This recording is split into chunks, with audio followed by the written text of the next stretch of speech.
I'm here at TUC. Why? Because it's like family.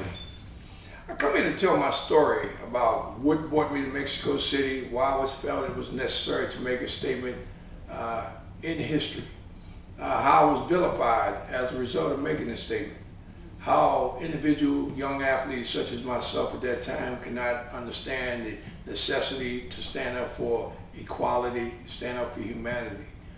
Many of them felt that it was necessary for me to bite my tongue and keep my 15 minutes in the sun, to concentrate on an Olympic medal, bronze, silver, or gold.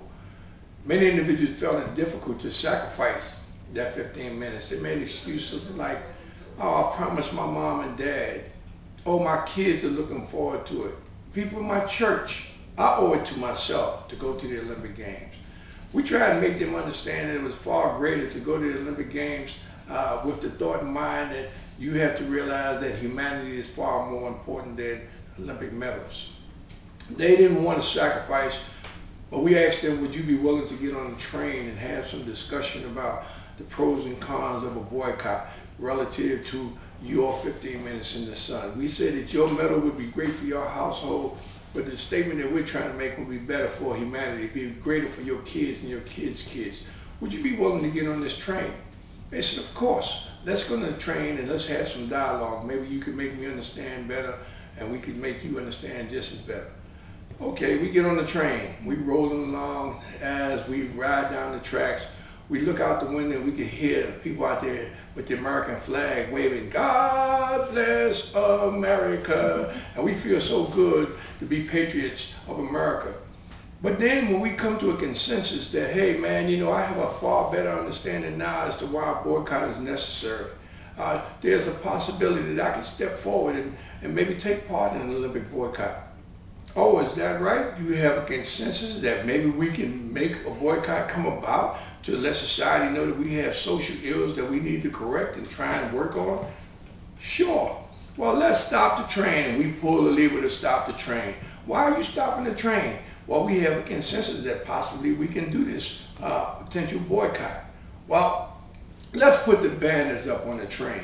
Not to say that we will boycott, but there's that potential because now we have a better consensus.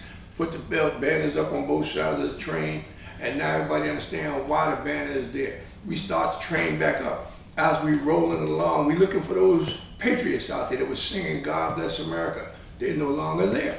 Like I have no right to make a decision on my own. They left.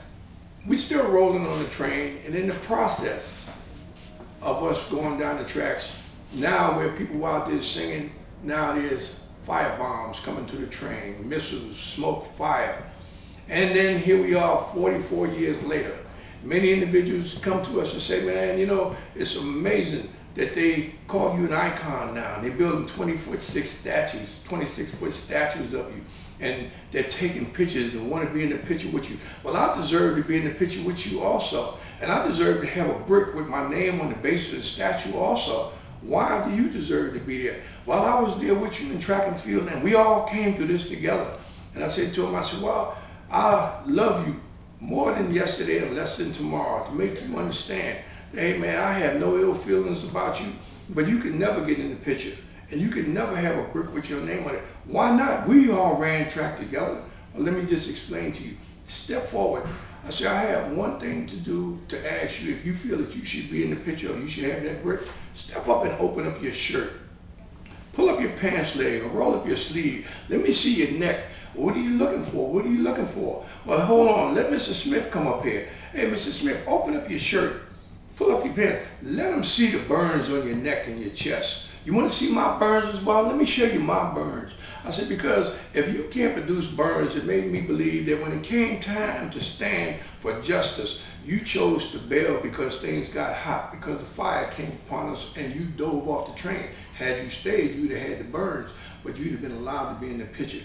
You'd have been allowed to be remembered in history for someone that stood for truth and justice and loyalty and honesty, and to prevail in the human rights issues to make this a better society for all people.